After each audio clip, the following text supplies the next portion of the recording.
Okay, Mayab Hotel. This is a Sarah. It's a Tepera. Ma'at. You can see the picture in the middle.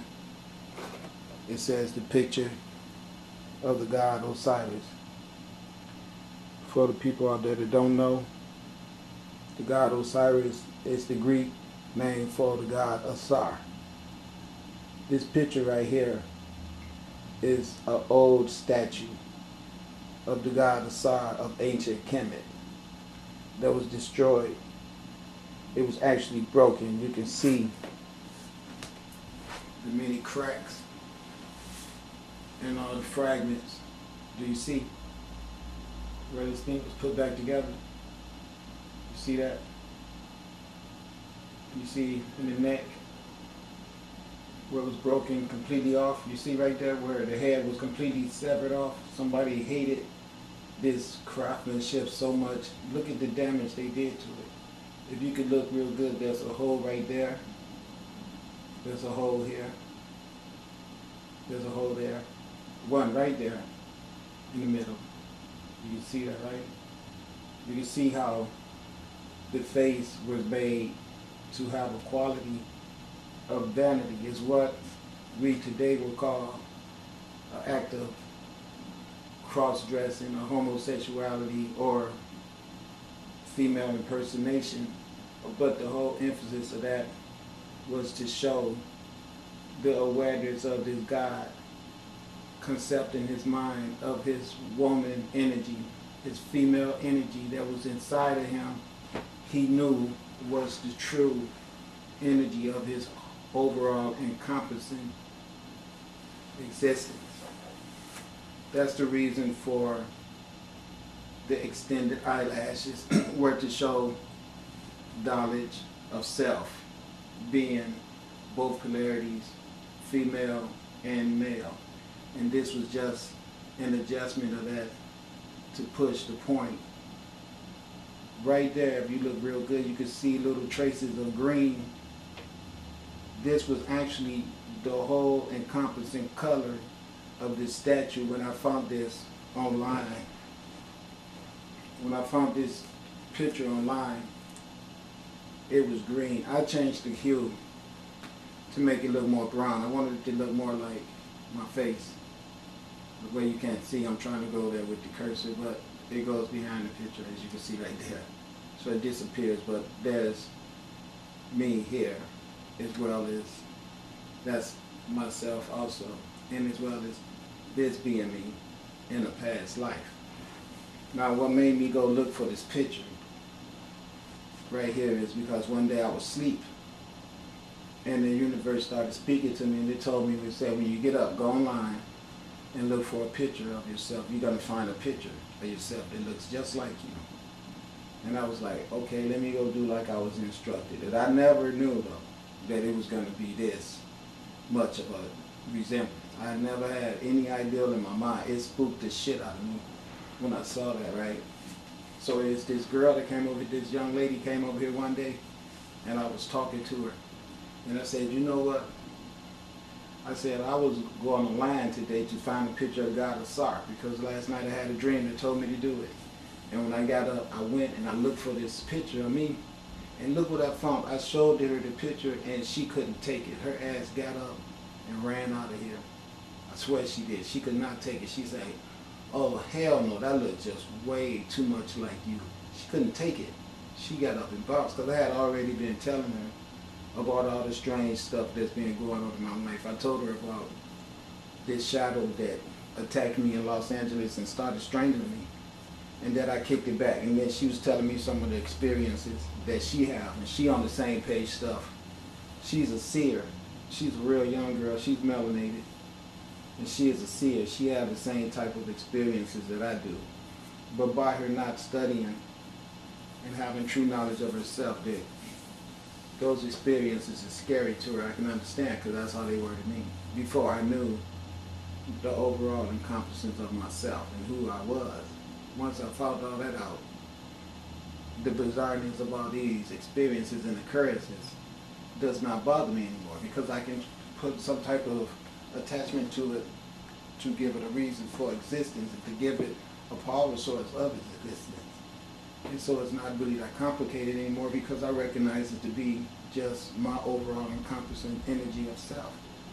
Me knowing that and having knowledge of that formats an existence of me now where I try to harmonize myself more with my universe.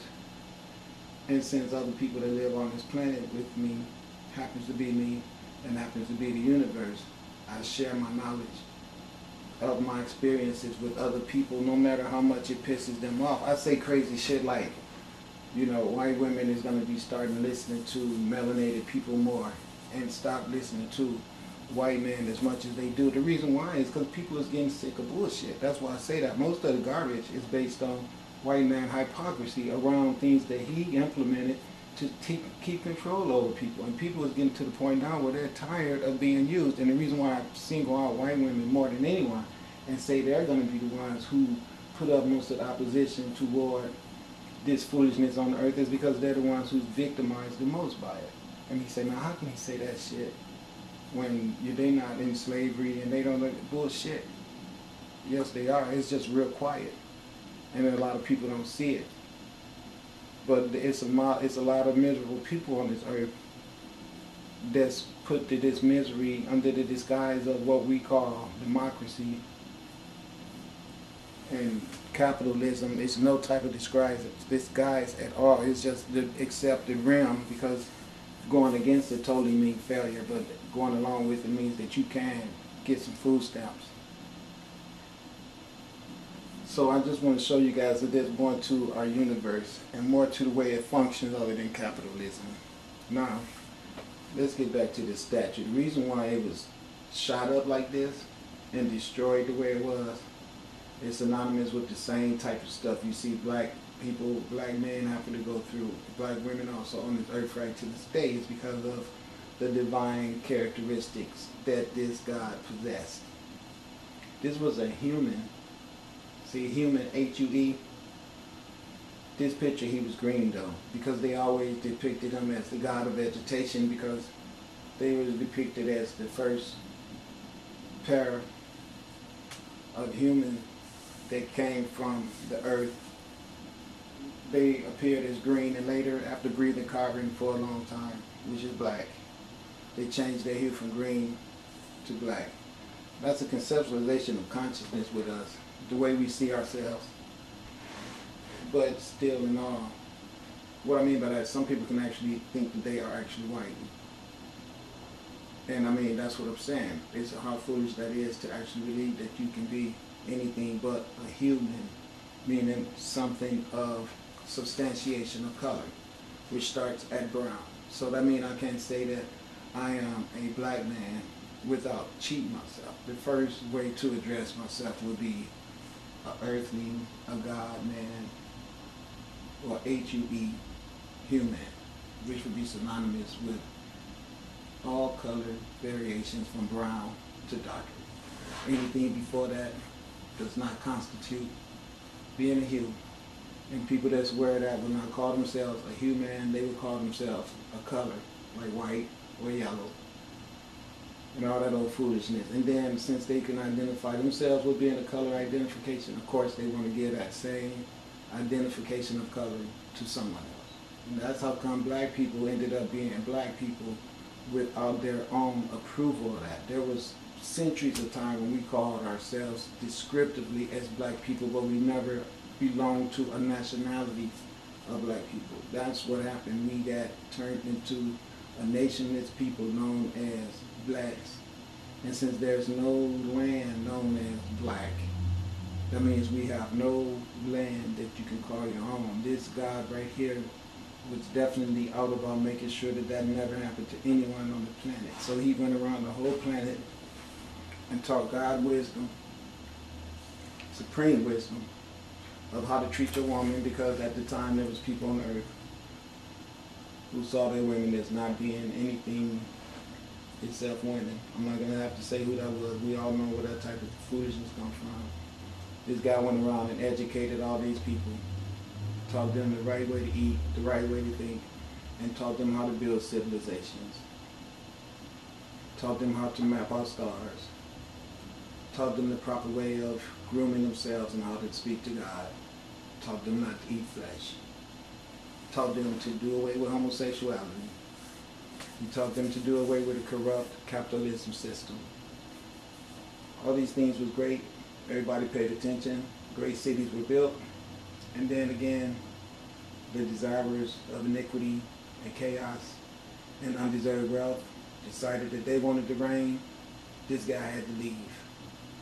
Once his temples and everything, and his women and his children and everything about his greatness and his contributions of his God knowledge to the earth have been eradicated and destroyed, the people that did all these actions had no better thing on their life. There would be completion than to destroy all the statues and artifacts that this God, man, God, brought into effect, as well as Hormacket that we know as the Sphinx. It was also destroyed by these same people.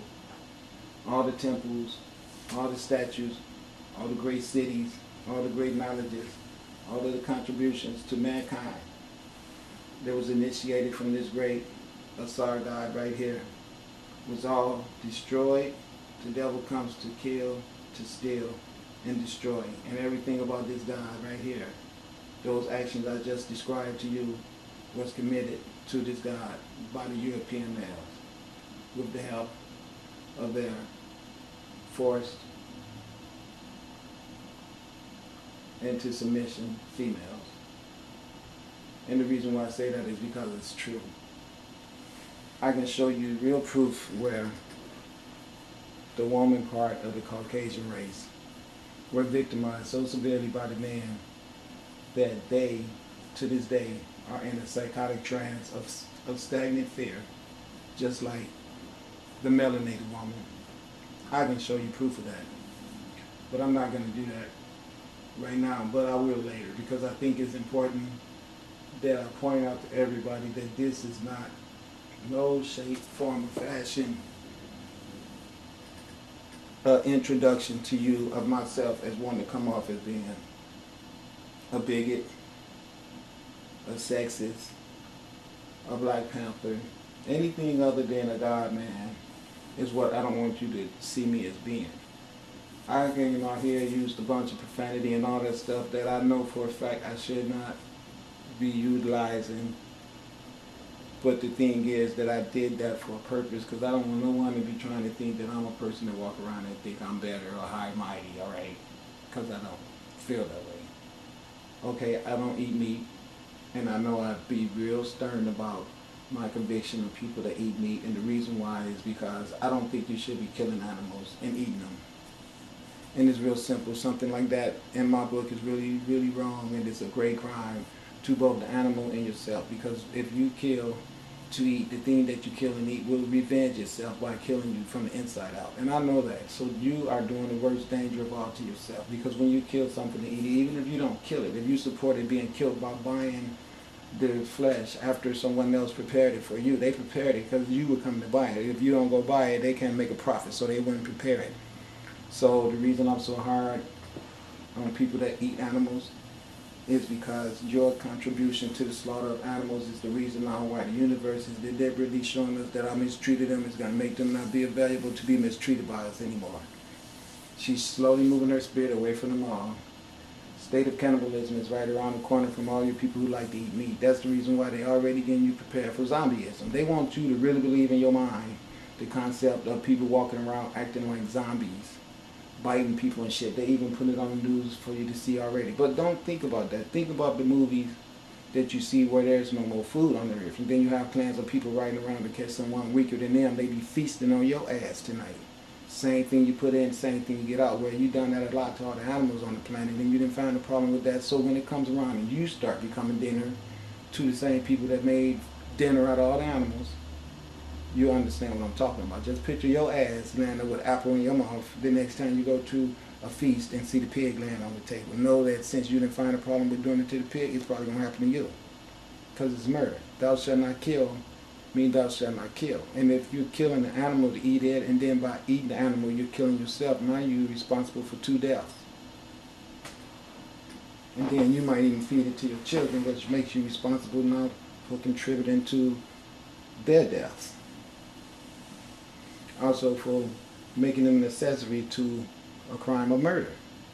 It makes the whole nation be responsible for the sorrow, tears, and bloodshed of all the animals on the planet, even if you don't want to conceptualize their lives as having meaning other than something for you to kill and eat. It doesn't change the fact of what the act is. I hate to be the one to tell you that, but it's the truth.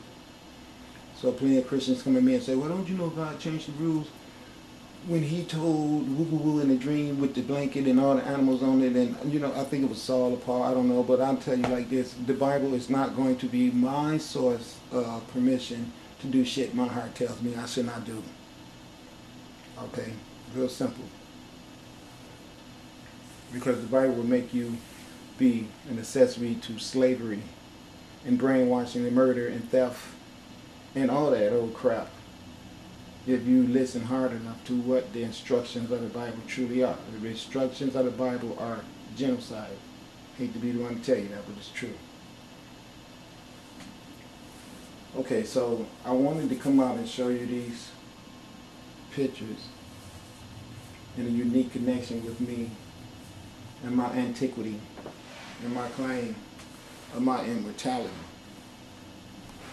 Now, it should not be hard for any person to be able to see the resemblance in this face right here and this face over here. My point being, you see the funny shaped head right there. If you took this hat off, you could see that's the same shape of the head and everything. See what I'm saying? Now, what happened, what was unusual, is that when I started getting this information from the sunlight, just like the story in the Bible when they tell you that Saul got instructions from Jesus, according to the Christian Bible, that came to him in what? The light, ain't that what it said? It said that he was on his way to Damascus, if you guys remember. He was in pursuit of all the people that had not been slain by the Roman Catholics already. Saul was on his way to track down all the other disciples that he knew was preaching Christianity, according to the Bible. And what happened when he was on his way there, he said that Jesus spoke to him in a ray of light and stopped him in his tracks and told him from now on his name was not going to be Saul, but his name was going to be Paul. And then, if I can remember correctly, he went into a city where his eyes was blackened up and he could not see or eat anything for 3 days. So he had to go through a 3-day purification. That 3-day purification is always symbolic of a winter or a summer solstice. But I don't want to get you off track with all that extra information. What I want to point out to you is how those 3 days when Saul did not eat, or he didn't take on any sustainment because he couldn't, because he was blind. So that means he couldn't fend for himself. The fact that his eyes went dark means that he went into darkness. Darkness means a form of death. That's what this is all about when this is telling you the story about a man being talked to by the sunlight.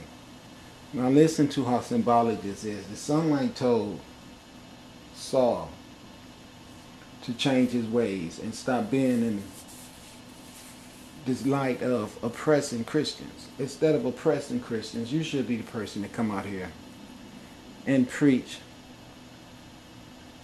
the fulfillment of Christianity by bringing more souls, if you will, to me. This is what Jesus is saying to him in the light, according to the Christian Bible, to the Holy Bible, King James Version. Who, by the way, King James was a homosexual, plus he was a slave owner, which means he was an oppressor. And for some reason, the Christian faith have a lot of oppressors as their kings and their presidents. I just thought I'd point that out.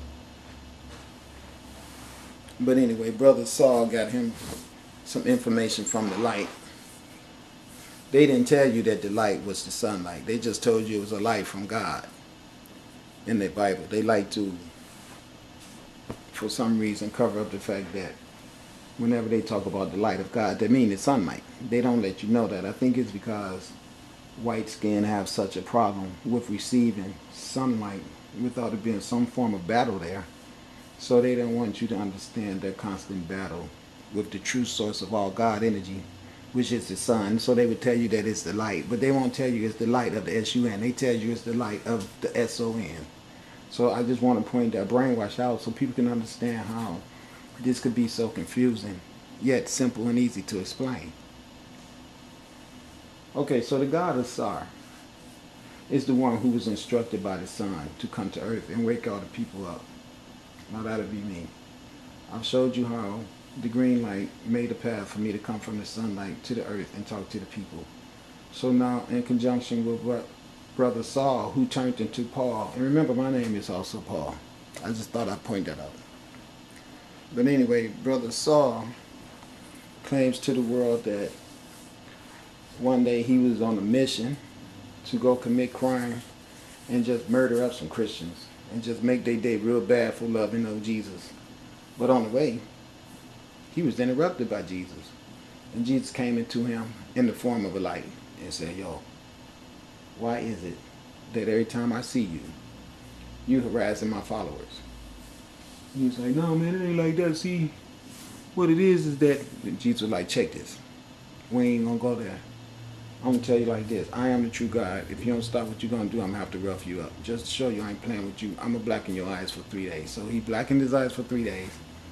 Just like he blackened the sky out for me 2 days already that I got on film. Actually, it's been more than 2 days because I got more than, I think I got actually 3 days of light footage that the sun was completely blackened out while I was getting my information from the sunlight. So see, I can show you that my name was Paul, that the sunlight told me to not call myself Paul anymore, but to call myself Asar, which meaning that the story that the Christians flipped on you and changed it from Asar becoming some white guy named Jesus, we're flipping it all back around now. And instead of Jesus talking to some white guy from a light, which is really the sunlight, what really happened is that the sunlight talked to me and told me my name is not Paul anymore. That from now on my name is Asar. And then it told me to go find a picture of myself. And I went looking for a picture of myself, and true enough, there it goes. And I'm not lying, I'm telling you the truth. This is really the truth. It talks to me like that. I be laying in bed asleep, and it just starts talking to me. And it says the craziest things like, move to LA. And it says that to me when I'm just having a good old time in Hawaii. And be like, you done lost your damn. But then things start happening, and I go. So, you know, I end up where I get introduced to different things that make me become a different person, because I become in the knowledge of self. And when you become in true knowledge of self, you have to make the proper adjustment. And sometimes you being your true self make you have to let other people take advantage of you. And sometimes you have to unwillingly take advantage of other people. That's just the dynamics of our world. But as long as you know there's always a reciprocity medium that makes everything that goes around come back around, that should keep you on a format of balance as to where you will be sustained as well as sustaining all of the necessary elements of sustainment around you.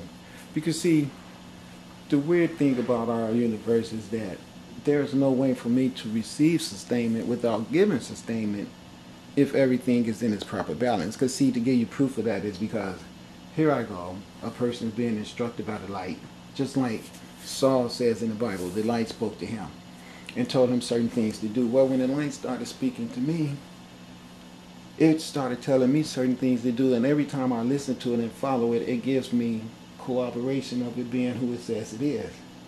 Now, my biggest thing is that when I looked at this picture, after I had the dream, and the dream told me if I go online and look for a picture of myself, I was going to find a picture of myself synonymous with the God of Sar. This is how it really happened. And let me tell you, it really, really knocked some fire in and out of me. It was so breathtaking for me to see that. I just was outdone. But the light started speaking to me one day when I was in Hawaii. It started talking to me.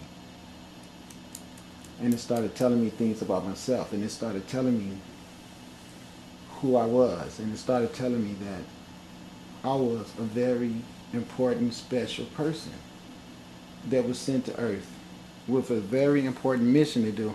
And at that time, when this stuff started going on, I was working with this crazy ass Mexican dude. That, oh my God. I can't believe it. I had forgot all about this. This guy, me and him had a job working together where we had this old truck. I mean, it was an old truck too. We had a special system of working the brakes and how to start it up and every damn thing. And we was building this community on a Lee Drive in Kona, Hawaii that is so big. I forgot the name of it. But it's right on the Lee Drive. It's north of the Royal Sea Cliff Hotel. It's a little ways going up a Lee Drive toward downtown on the right hand side of the street. I can't remember the name of that place, but we built that place. Anybody that's in Hawaii to see that place with the big straw hut entrance to the front where you go in, you know what I'm talking about. But anyway, we built that place. And me and that crazy ass Mexican guy, I don't remember his name. Our job was we had to build all of the vanities, the bathroom vanities, and the kitchen vanities, and all those units. Me and him ran the logistic team with that little truck. We had to supply all those carpenters with all of the vanities, all of the bathtubs, all of the mirrors, everything that was, all of the stoves, all of the dishwashers, all of the sinks, everything that was a part of those two rooms, the bathroom or the kitchen. We had a little ass radio that never stopped ringing. Those freaking piece workers were calling us constantly all the time, and we and him ran up and down that hill all day with that little ass truck supplying those guys with those different items that I just named to you. And he drank beer. I really did all the work. That bastard didn't do nothing but drink beer all day. Hey, you want one, bro? I said, no, man, I don't drink that. You sure, man? You ain't gonna tell him I'm drinking it. I said, no, man, just chill out, just be cool. And he could drink 10 of those things a day and never get drunk. And he was another white guy that was our foreman. And him and the white guy be toe up at work. And nobody ever knew. They pulled that shit off forever. Because they had me working there with them. And they cloaked. I was able to cover for them because of how hard and how fast, how smart I am. I showed them how to orchestrate that. And I put the whole logistics thing together. And this what made me think about the Mexican guy. Because every time I used to give him some advice on how to do something, he used to look at me and say, man, there's something about you, dude. You are so special. And it's just the way he said it. He would say it with so much sincerity. He said, you are so special, man. Damn, it's just something about you. And the white guy used to tell me that too. He said, man, I don't know how I could pull this off without you, man. I swear you're such a blessing to me, man. It's like, I don't know how to explain it, dude, but where do you get it from, you know? And a lot of people that I work with knew that about me. And if they didn't have a jealous heart inside of them, they was able to use on my God energy. And we could get work done. But we had a lot of people, I call them Setians. Setians are the people who love chaos. And no matter how much they could benefit from being a part of a divine energy, they'd rather destroy divine energies. The Setians are the people that has become the controllers of this planet. They're not out to make a profit.